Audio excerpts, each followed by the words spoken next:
जी आइए, good afternoon sir. Good afternoon. बैठिए।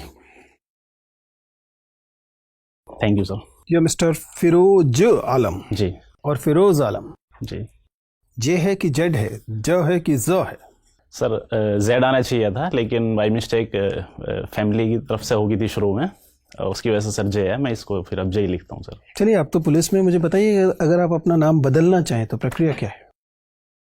Sir university से बदलवाना पड़ेगा अगर प्रॉपर चैनल का इस्तेमाल यूनिवर्सिटी से करें। क्यों बदलवाना पड़ेगा? यूनिवर्सिटी से तो विद्यार्थियों को बदलवाना पड़ता है। सर फिर मार्कशीट वगैरह में बदलवाना पड़ेगा ना पूरी तरीके से। अच्छा, शायद यही होगा। शायद है, आपको निश्चित तौर पे नहीं पता है।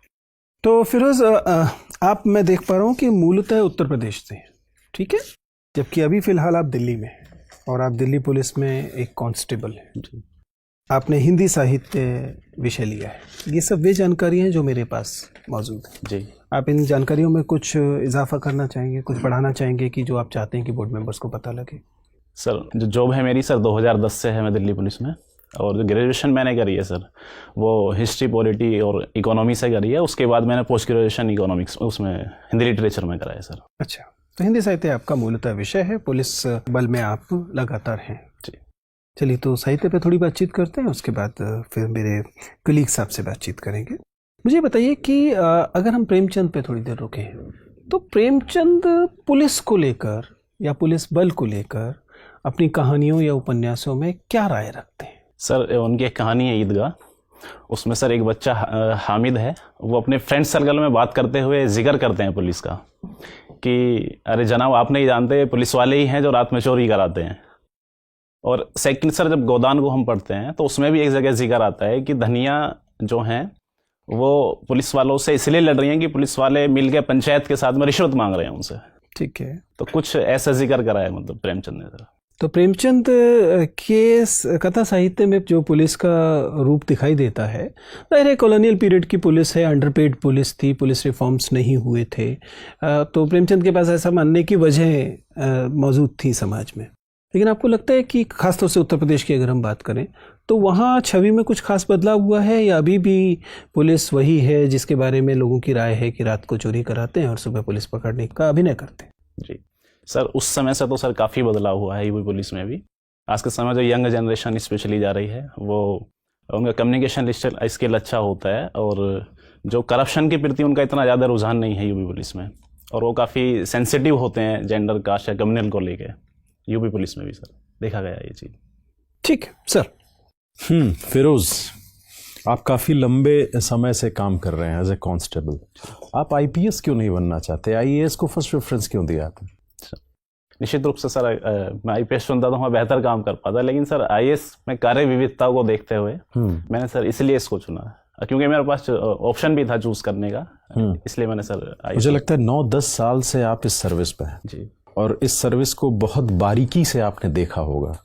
अगर ये 10 साल का अनुभव सोचिए, आपने बहुत करीब से देखा होगा कि कहाँ करप्शन होता है, कहाँ मैं आईपीएस बन के दूर कर सकता हूँ, तो या मतलब कैसे ज़्यादा एफिशिएंट बना सकता हूँ, तो फिर आईपीएस क्यों नहीं बन रहे हैं मतलब आप? सर आज के समय में सर मल्टी डायमेंशनल वर्ड है, अगर मैंने वहाँ से अनुभव लिया है तो मैं किसी भी जगह उसका यूज़ कर सकता मैं हूँ। वही कहना चाह रहा हूँ जी कि स्पेसिफिकली आप किसी एक जगह बहुत बढ़िया काम करना चाहते हैं, क्यों आप अपने को हर जगह बिखेरना चाह रहे हैं? सर, जो मुझे अनुभव यहाँ से मिला है कि करप्शन और किस प्रकार करते हैं, पब्लिक डीलिंग किस प्रकार कर सकते हैं, लीडरशिप क्वालिटी जो मैंने अपने एसीपी डीसीबीज की देखी है। अच्छा, एफआईआर और एनसीआर में डिफरेंस क्या होता है? जी सर, एनसीआर जो होता है वो नॉन कॉग्निजेबल ऑफेंस के लिए होती है एनसीआर, और जो एफआईआर होती है सर वो कॉग्निजेबल ऑफेंस के लिए होती है। क्या डिफरेंस होता है कॉग्निजेबल और नॉन कॉग्निजेबल में? सर, कॉग्निजेबल ऑफेंस होते हैं जैसे रेप, मर्डर, हत्या, जो गंभीर अपराध होते हैं, और जो छोटे मोटे अपराध होते हैं सर जैसे गंभीर या संज्ञेय? हाँ, संज्ञेय अपराध सर। दोनों में अंतर आप कर पा रहे हैं? जी कर पा रहे हैं अंतर आप मतलब? जी जी थैंक। फिरोज, आप पिलखुआ से आते हैं, पिलखुआ हापुड़ है ना? जी वहाँ से कोई हिंदी के चर्चित नाम कौन है? सर, कुमार विश्वास जी हैं वहाँ से। उनको आप कवि मानते हैं? हाँ सर, कवि मानता हूँ। किस मतलब हिंदी लिटरेचर के आप स्टूडेंट हैं, किस क्राइटेरिया पे वो कवि हैं? सर मैं उनको मंचे कवि मानता हूँ सर। मंची कवि मानते हैं, साहित्यिक कवि ऐसे नहीं मानते जिनको पाठ्य पुस्तक में रखा जाए। हाँ, मैं मंचे कवि मानता हूँ उनको, श्रृंगार रस के मंचे उनकी कोई किताब आपने पढ़ी है? नहीं सर, किताब नहीं पढ़ी, बाकी बस 2 किताब उन्होंने लिखी हैं, उनको सुना है और देखा है, बस पढ़ी नहीं मैंने। आप उनसे प्रभावित भी रहते हैं? कुछ मायनों में मैं प्रभावित हूँ। किस मायने में? सर उनकी जो जिंदा दिली है स्पेशली, मैं उससे काफ़ी प्रभावित हूँ। अच्छा, जिंदा दिली स्टेज पर जो दिखती है उनकी, वही ना? हाँ, स्टेज पे भी, और शायद मुझे लगता है कि जब वो अपनी लाइफ, जैसे अभी उनके पे एपिसोड बने थे, पिलखवा में शूट हुए थे वे, उसमें भी काफ़ी मुझे लगा कि हाँ, से सीखने का बहुत कुछ है उनसे हमारे पास। ठीक है, हम लोग आते हैं विषय वस्तु पर। ये बताइए कि मेरठ के इलाके में गन्ना ज़्यादा उगाया जाता है, ऐसी कौन सी भौगोलिक परिस्थितियां हैं जिससे मेरठ गन्ने के लिए ज़्यादा उपजाऊ हो जाता है? सर गन्ने के लिए एक तो मृदा उपजाऊ चाहिए, सेकंड जो सिंचाई की व्यवस्था प्रॉपर चाहिए, थर्ड जो चाहिए वो तो ठीक है, लेकिन मेरठ में क्या क्या है इसमें से? सर एक तो गन्ना मिल्स आसपास काफ़ी ज़्यादा हैं, इसलिए तो गन्ना मिल तो इसलिए है क्योंकि गन्ना है ज़्यादा। जी जी। हाँ, गन्ना क्यों है? सर उपज गन्ने की पैदा करने के लिए जो भौगोलिक परिस्थितियाँ चाहिए सर, वो अनुकूल हैं वहाँ पर। तो ये मेरठ में अनुकूल है, उत्तर प्रदेश में और कहीं अनुकूल नहीं है? नहीं सर, उत्तर प्रदेश में और जगह भी हैं सर गन्ने की, पूर्वी यूपी में भी होता है गन्ना, इतनी तादाद पर नहीं होता जितनी डेंसिटी यहाँ पर तो है। यही तो कारण मैं पूछना चाह रहा हूँ आपसे। अच्छा ठीक है, ये बताइए कि दिल्ली के आसपास जो इंडस्ट्री आप देखते हैं, किस तरह की इंडस्ट्री है ये? सर एमएसएमई सेक्टर ज़्यादा है इधर, arrow information technology, IT sector ज़्यादा है सर आसपास में। क्या कारण है आईटी सेक्टर का दिल्ली में होने का, क्या कारण है? सर इजीली जो मैन फोर्स है वो अवेलेबल हो जाती है, और लाइट व्यवस्था, इंफ्रास्ट्रक्चर। आपको लगता है कि आईटी इंडस्ट्री के लिए मैन फोर्स का होना एक आवश्यक शर्त है? सर स्किल मैन फोर्स तो चाहिए ही। वो तो इंडस्ट्री जहाँ रहेगी मैन फोर्स तो वहाँ जाएंगे, सॉफ्टवेयर कंपनी का तो नियम यही है। एनसीआर में सर जो रूल्स हैं, सबसे अधिक मैन फोर्स तो बिहार और उत्तर प्रदेश से जाते हैं इंजीनियर बन के जी, लेकिन कंपनियां तो बेंगलोर में होती हैं। जी। फिर सर गवर्नमेंट की कुछ पॉलिसीज भी हैं एनसीआर में, तो क्या है? एनसीआर की डेवलपमेंट को लेके कुछ टैक्स। आईटी इंडस्ट्री के लिए क्या पॉलिसी है? सर एग्जैक्ट उसके बारे में पता नहीं। फिरोज, अभी जब आप सर से बात कर रहे थे तो मैन फोर्स यूज हो रहा है, वुमेन फोर्स नहीं होता? मैम सॉरी, वुमेन फोर्स भी होता है, लेकिन वुमेन फोर्स भी होता है। जी जी। तो फिर यूज क्यों करते हैं मैन फोर्स? मैम शब्द ऐसा ही बना हुआ इसलिए मैंने यूज कर दिया। तो शब्द को ही तो बदलना है, तभी तो सोच बदलेगी। जी जी, बदलना चाहिए। बदलना चाहिए। तो मुझे बताइए कि आप इस्लामिक कम्युनिटी से आते हैं, उस कम्युनिटी में वुमेन का स्टेटस कैसा है? मैम लिटरेसी रेट काफ़ी कम है वुमेन का, और जो पूंजी की जो मालिक हैं वो भी काफ़ी कम है वुमेन, और जो सोशली या इकोनॉमिकली काफ़ी वीक स्टेटस है उनका। क्या वजह है इनकी वीक स्टेटस होने की? मैम सोसाइटी का जो माइंडसेट है वो महिला, मैं सोसाइटी इन जनरल की बात नहीं कर रही, मैं पर्टिकुलरली इस्लामिक मुस्लिम कम्युनिटी की बात कर रही हूँ कि उस कम्युनिटी में क्यों स्टेटस कम है? मैम जो वुमेन है स्पेशली उनके लिए मॉडर्न एजुकेशन की सुविधाएं नहीं देते मुस्लिम कम्युनिटी, केवल इस्लामिक एजुकेशन तक ही उनको सीमित रखते हैं, और वहाँ से उनके लिए रोजगार के साधन नहीं खुल पाते। सेकंड, उनको पर्दा प्रथा के लिए मजबूर करा जाता है कि वो पर्दा प्रथा में रहें, इस कारण भी वो आगे नहीं बढ़ पाती हैं। तो ये माइंडसेट कब चेंज होगा कि पर्दे से बाहर आना है? मैम जैसे सोसाइटी मॉडर्न एजुकेशन की तरफ बढ़ेगी, धीरे धीरे चेंज होता चला जाएगा। सोसाइटी एजुकेशन की तरफ बढ़ेगी। अभी एक मतलब कंट्रोवर्सी कहें या ट्रोलिंग कहें, ए.आर. रहमान की बेटी हैं, वो पर्दा रखती हैं, पढ़ी लिखी होंगी, ठीक ठाक पैसे वाले होंगे ए.आर. रहमान, वो बाय चॉइस करती हैं पर्दा, तो उन लोगों को मतलब वहाँ पे फिर कहाँ कमी रह गई? मैम उनका स्टेटमेंट आया था खदीजा का, उनकी बेटी का, उन्होंने बोला कि मैं बाई चॉइस रखती हूँ। बाई चॉइस कोई रख रहा है तो हमें कोई परेशानी नहीं है, परिधान की स्वतंत्रता है उनको, जो भी वो पहनना चाहती है, लेकिन अगर फोर्स करा जा रहा है तो बहुत गलत है। कई बार उन्होंने तो बाई चॉइस रख लिया, लेकिन कई बार मजबूर करा जाता है कि तुम बुर्का ओढ़ के जाओगी या स्कार्फ बांध के जाओगी। ईरान में भी हो रहे हैं प्रोटेस्ट कि हमें स्कार्फ नहीं बांधना, लेकिन फिर भी मजबूर करा जा रहा है उनको। ठीक है, एक और टर्म जो यूज़ होता है वो है फतवा पॉलिटिक्स, ये क्या होता है? मुफ्ती के द्वारा फतवा जारी कर दिया जाता है कि जो भी व्यक्ति शरीयत के अनुसार नहीं चलता उसके खिलाफ फतवा जारी कर देते हैं, लेकिन भारत एक कॉन्स्टिट्यूशन से चलने वाला देश है, यहाँ पे फतवे की कोई वैल्यू नहीं है। केवल उन देशों में फतवे की वैल्यू होती है जहाँ जो शासन है वो शरिया के अनुसार चलता है। पर यहाँ तो हिंदुस्तान में भी हम आए दिन देखते हैं कि इमाम जो हैं वो कभी बोल देते हैं, फतवा जारी कर देते हैं लड़कियों के पहनावे को लेके। सानिया मिर्ज़ा के अगेंस्ट हुआ था, ठीक है, तो फिर क्यों, अगर उनकी कोई वैल्यू ही नहीं है तो फिर क्या देने का फ़ायदा फतवा? मैम वो कर देते हैं केवल अपनी लीडरशिप दिखाने के लिए, लेकिन उसका कोई मायने नहीं है भारत में। भारत में कॉन्स्टिट्यूशन के अगर दायरे में आप चल रहे हो तो आपको फतवे से डरने की ज़रूरत नहीं है किसी को भी। ठीक है, आप यूपी से आते हैं और अभी इंडिया का बजट भी आया है। यूपी की एक स्कीम है जिसको लेके नेशनल लेवल पे इम्प्लीमेंट किया जाने वाला है इस बजट के तहत। कौन सी वो स्कीम है? सॉरी पढ़ा नहीं है आपने, चलिए कोई बात नहीं, थैंक यू। फिरोज़, आप मुझे ये बताइए कि जो टर्की है ये लगातार भारत के खिलाफ बयान दे रहे हैं, इसके जो प्रेसिडेंट हैं एर्दोगन, और इन्होंने मतलब बहुत सारी आपत्तिजनक बात की है कश्मीर के मामले में। आपको क्या लगता है इनका क्या मंशा क्या है ऐसे बयान देने पर? सर एक मंशा इनकी ये है कि ये मुस्लिम वर्ल्ड की लीडरशिप प्राप्त करना चाहते हैं। इन्होंने अभी CAA पे बयान दिया, 370 पे बयान दिया। तो सर इनकी मंशा जो है वो ये दिखाना चाहते हैं कि मैं मुस्लिम का प्रतिनिधित्व करता हूँ। अच्छा, अभी मुस्लिम जो अगर अंतर्राष्ट्रीय स्तर पे बात की जाए तो किस देश के पास प्रतिनिधित्व है इसका, मुस्लिम समाज का? हर देश अपने मुस्लिम्स का प्रतिनिधित्व स्वयं करता है, मेरा मानना जैसे है। बट इंटरनेशनल लेवल पे बात की जाए सर मुझे नहीं लगता कि कोई मुस्लिम्स का सऊदी प्रतिनिधित्व अरब, आपको नहीं लगता कि? नहीं सर, मेरे को नहीं लगता। मुझे लगता है हर देश अपने मुस्लिम के लिए अलग पॉलिसी बनाता है और वो होनी भी चाहिए।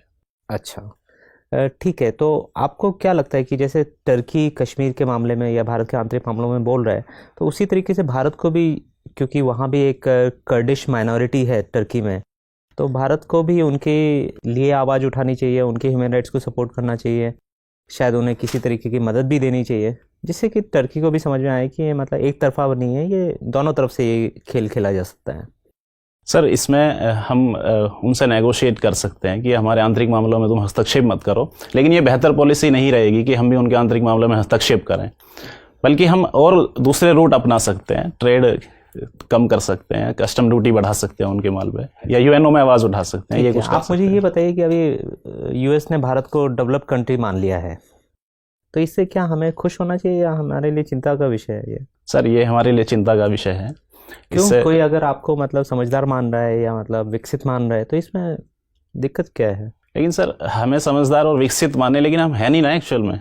हम तो चाहते हैं अभी तो हम सर चाहते हैं होना, हमारी कस्टम ड्यूटी बढ़ जाएगी, सब्सिडी हम नहीं दे पाएंगे एग्रीकल्चर वगैरह को, तो इसलिए सर हम तो लेकिन ये कब तक हम दूसरे से अपेक्षा रखेंगे कि हम काबिल नहीं हैं तो वो हमें छूट देते रहें? हम तो कभी फिर विकसित हो ही नहीं पाएंगे। सर निश्चित रूप से हम विकसित हो जाएंगे थोड़े समय बाद, लेकिन जब तक हमारी पर कैपिटा इनकम नहीं बढ़ जाती, GDP हमारी बहुत अच्छे स्तर पर नहीं पहुंच जाती, या एग्रीकल्चर सेक्टर हमारा, तो हमें मतलब क्या US से रिक्वेस्ट करनी चाहिए या हमें अपने को विकसित करने के ऊपर ध्यान देना चाहिए? बिल्कुल सर, विकसित करने के ऊपर ध्यान देना चाहिए हमें। ठीक है, आप मुझे ये बताइए कि एंड टू एंड एन्क्रिप्शन क्या होता है?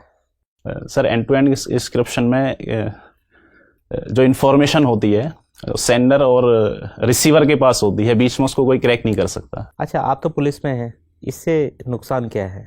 इससे सर नुकसान ये है कि जो हमारी इंटेलिजेंस एजेंसीज हैं वो इन्फॉर्मेशन को इजीली कलेक्ट नहीं कर पाएंगी। जैसे अभी फेसबुक है या व्हाट्सएप है, उनकी इन्फॉर्मेशन के लिए हमें डिमांड करनी से रोक देना चाहिए। मतलब क्या, किस तरफ है आप? ये एंड टू एंड एन्क्रिप्शन को अलाउ करना चाहिए या इसको रोक देना चाहिए? नहीं सर, अलाउ करना चाहिए, लेकिन थोड़ी सी परमिशन होनी चाहिए इंटेलिजेंस एजेंसी के पास में कुछ इश्यूज को, कुछ कंडीशंस में। ठीक है, अच्छा मुझे ये बताइए कि क्या बेल एक अधिकार है? सर कुछ मामलों में राइट्स है ये।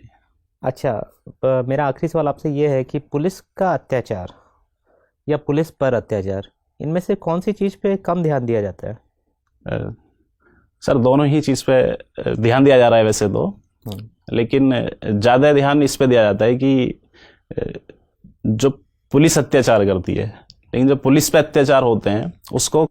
फिरोज मैं आपकी सर्विस चॉइसेस को समझने की कोशिश कर रहा हूँ।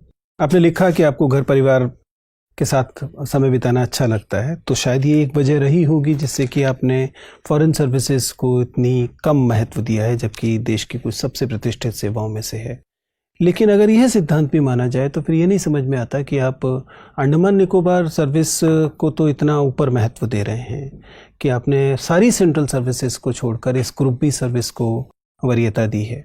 आप इतने कॉम्प्लिकेटेड निर्णय प्रक्रिया को क्यों अपना रहे हैं? सर, इसका कारण फैमिली नहीं था। जो जिस क्राइटेरिया पे मैंने इसको पीछे रखा उसका एक कारण ये था कि जो प्रतिनिधित्व देश का करने के लिए फ्लुएंट इंग्लिश चाहिए। मुझे अपने बैकग्राउंड से और अभी तक के स्टडी करने के बावजूद ये महसूस हुआ। दुनिया के कितने देश अंग्रेजी बोलते हैं? आपको जिन देशों में स्थापित किया जाएगा वहाँ अंग्रेजी भाषा होगी तो जरूरी नहीं है। आधी दुनिया तो स्पेनिश और फ्रेंच के भरोसे चलती है, वो तो किसी को नहीं आती भारत। दूसरा कारण सर इसमें ये भी रहा, जब मैं इसको 15 नंबर पर मैंने इसको भरा कि जब मेरे पास ऑप्शन है ऑलरेडी देश में ही काम करने का अपने ही देश के लिए। फिर आपने डेनिक्स क्यों भरा? वो तो आपको अंडमान निकोबार पर टक देंगे। पिलखुआ वालों को तो स्पेलिंग करने में भी दिक्कत होगी। देश की तो अंडमान निकोबार भी चाहे कितनी दूर सही, अपने देश में ही तो काम कर रहे हैं हम। तो फिर आपने ग्रुप बी सर्विस को ग्रुप ए की सर्विस से ऊपर क्यों रखा? सर कुछ सर्विस ऐसी थी जो दिल्ली में इजीली अवेलेबल थी, मैंने कुछ इसलिए सर उनको ग्रुप बी को ऊपर। नहीं, लेकिन ऐसी कई सारी सर्विसेज जिनमें अधिकतर समय आपको दिल्ली में रहना होगा, उन्हें आपने नीचे रखा है। आर्मी हेडक्वार्टर सर्विसेज हैं या सेंट्रल सेक्रेटरीट की जो सर्विसेज हैं, उन सब में तो आप लगातार दिल्ली में रहते हैं, उन्हें भी आपने महत्व नहीं दिया। उसकी जगह पे आपने डेनिक्स जैसी सर्विस को रखा जो कि एक ग्रुप बी सर्विस है। सर दानिश इसलिए रखा कि मैं ऑलरेडी पुलिस में काफी समय मैंने बिताया है। लेकिन आईपीएस के दौरान आपने इस तर्क को स्वीकार नहीं किया। मैंने उसमें सर जब आईएएस के लिए मैंने फर्स्ट प्रेफरेंस थी, उसकी कार्य विविधता देखी। उसके बाद फिर सर सेकंड मैंने आईपीएस रखा और आईआरएस रखने के बाद फिर मैंने सोचा कि मैं किसको रखूँ। फिर मेरे यहाँ पे कि मेरे 10 साल का वर्क एक्सपीरियंस मुझे काम आए, इसलिए मैंने दानिश को ऊपर रखा सर। आप बहुत कंफ्यूज हैं। फिरोज, आप ओबीसी हैं? EWS sir. ईडब्ल्यूएस है। अभी हाल में सरकार ने जो ये सीमा है आय की, इसे ओबीसी के मामले में बढ़ाने की बात की है, जबकि लगता ही है कि शायद ये और कम की जानी चाहिए थी। सुना है कि 11 से 12 लाख की आमदनी शामिल की जाएगी। जाहिर है कि फिर ईडब्ल्यूएस में भी की जाएगी। आपको क्या लगता है कि यह कदम एक सकारात्मक कदम है या यह है रिप्रेजेंटेशन को इलीट्स तक सीमित कर देगा? सर मुझे लगता है कि 8 लाख की इनकम जो क्रीमी लेयर की सीमा है वो बिल्कुल अभी फिलहाल की स्थिति में बिल्कुल ठीक है सर। उससे अगर ऊपर हम इसको बढ़ाते हैं तो मुझे लगता है कि रिजर्वेशन उन लोगों को भी मिलेगा जिनको ज़रूरत नहीं है रिजर्वेशन की। 8 लाख की सीमा सर इस समय बिल्कुल ठीक लगती है। ठीक है, फिर आपसे बात करके अच्छा लगा। आप जा सकते हैं। Thank you. Thank you.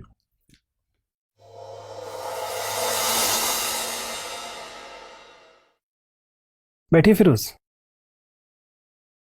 Thank you sir. जी फिरोज, आपके हिसाब से 2 चीज़ें बताइए। एक तो पिछले इंटरव्यू से आपके इंटरव्यू में जो चेंज है वो आपके हिसाब से कितना पॉजिटिव चेंज है, और दूसरा कौन से एरियाज अभी आपको लग रहे हैं कि सर अभी काम करना बाकी है? सर कंट्रोवर्शियल जो इश्यूज हैं उन पर सर मेरी अच्छा स्टैंड नहीं मुझे लगता अभी भी कि मैं बहुत अच्छा स्टैंड ले पा रहा हूँ। सेकंड सर अभी भी मुझे यूपी को लेके काफ़ी कम तैयारी है, तो मुझे उस पर सुधार करने की ज़रूरत है। फिरोज, मुझे आपका पिछला इंटरव्यू याद है। मुझे 2 चीज़ें इसमें चिंताजनक लग रही हैं। पहली बात तो ये है कि आपका जो लर्निंग कर्व है, तब से अब तक सीखने का जो कर्व होना चाहिए, वो उतना पॉजिटिव नहीं दिखाई दे रहा है जितना मैं उम्मीद कर रहा था। आप समझ पा रहे हैं मेरी आपत्ति क्या? मैं ये नहीं कह रहा कि आपका इंटरव्यू खराब है। इंटरव्यू अच्छा जा रहा है, बैठ ठीक से रहे हैं, आप स्माइल अच्छे से कर रहे हैं, आपके बोलने का अच्छा है। पहले ही आपको बताया कि बोर्ड मेंबर्स आपको लेकर बहुत एक्साइटेड होंगे, considering that a constable trying to become a IAS officer. जिस तरह की हार्डशिप्स होती हैं उसके साथ में आपने काम किया, इसको लेकर एक बोर्ड मेंबर्स पॉजिटिव होंगे आपके साथ। और लेकिन ये सब बातें पिछले इंटरव्यू में भी थी, ठीक है ना? तब से अब तक आपका जो लर्निंग दिखाई देना चाहिए था, एक आध जगह को छोड़कर बाकी जगह पे वो अभी उतना प्रोमिनेंटली नहीं दिखाई दे रहा है। जिनमें से एक बात तो आपने खुद ही बताई कि जो कंट्रोवर्शियल या इन न्यूज़ जो विषय होंगे उन पर राय रखते समय आप ज़्यादा ईमानदारी दिखाने के चक्कर में लॉपसाइडेड व्यू दे रहे हैं। आप समझ पा रहे हैं? जी। आप ईमानदार राय देना चाहते हैं, जो कि देनी भी चाहिए, लेकिन ईमानदार राय देने के चक्कर में आप दूसरे पक्ष को के जो तर्क हैं उनको दे ही नहीं रहे। आप समझ पा रहे हैं? आप जिस सर्विस में पिछले 1 दशक से हैं, you should take pride in that service which you do. मैं क्यों कह रहा हूँ? क्योंकि मैंने पिछला इंटरव्यू आपका देखा था और मुझे लग रहा है कि पिछले इंटरव्यू से अब तक जो बदलाव पॉजिटिव होना चाहिए था वो उस पैमाने पे नहीं हुआ है, लेकिन उस पैमाने पे नहीं हुआ है जिस पैमाने पे मैं अपेक्षा कर रहा था। ठीक है ना? अभी आपके पास थोड़ा सा और समय है, उस पर थोड़ा सा और देख लीजिए। ये क्वालिफायर्स आप अगर लगाएंगे, ये क्वालिफायर्स बोलते हैं इन्हें, जब हम एक वाक्य बोल रहे हैं लेकिन उसके साथ में एक शर्त लगा दे रहे हैं, एक चीज़ जोड़ दे रहे हैं, तो इस तरह से आप वाक्य बनाएंगे तो वाक्य एक तो ज़्यादा संश्लिष्ट वाक्य बनेगा, दूसरा आपके बारे में पॉजिटिव राय बनेगी, तीसरा ये जो एक तरफ का निरर्थक झुकाव दिखाई दे रहा है वो समाप्त हो जाएगा। कोशिश ठीक है, करें। उस पर आप विचार कर सकते हैं। ऐसे ही किसी किसी जगह पर आपका नॉन वर्बल कम्युनिकेशन, आपको पहले मैंने भी कहा था कि स्माइल आपकी अच्छी है, लेकिन आप उस स्माइल को किसी किसी जगह पर गलत जगह पर इस्तेमाल कर। बाकी चीज़ें बाय एंड लार्ज ठीक हैं। ओबीसी पर आपका स्टैंड ठीक था, नेम चेंज पर पता होना चाहिए था, नेम चेंज पर आपने बिल्कुल एकदम हवाई तुक्का दिया, वो नहीं देना चाहिए था। ठीक है ना, बाकी चीज़ें मेरे हिसाब से ठीक जा रही हैं। मतलब पहले से ऐसा नहीं है कि परफॉर्मेंस गिर गई है, या एक आध मामले में गिरी होगी तो 4 मामलों में उठी भी है, लेकिन मैं उम्मीद कर रहा था लर्निंग कर्व लगातार पॉजिटिव रहेगा। बहुत ज़्यादा सुझाव तो नहीं ले रहे हो बीच में? सर मॉक इंटरव्यू दिए हैं 2-4 और मैंने। हाँ, तो ये प्रॉब्लम तब आती है जब खासतौर से फर्स्ट अटेम्प्ट करने वालों के साथ आती है कि जब वो बहुत सारी रायों को अपने इंटरव्यू में इनकॉर्पोरेट करने की कोशिश करते हैं तो कॉन्फ्लिक्ट्स आते हैं। वो एक चीज़ को कर रहे होते हैं तो दूसरी चीज़ लूज हो रही होती है। थोड़ा सावधान रहिए। ठीक सर। ठीक है ना, मैं चाहता हूँ कि आपका इंटरव्यू बहुत अच्छा होना चाहिए, और मेरी अपनी समझ ये कहती है कि अच्छा होगा, अनलेस ऑफ कोर्स आप ही उसके खिलाफ खड़े हो जाए। ठीक है।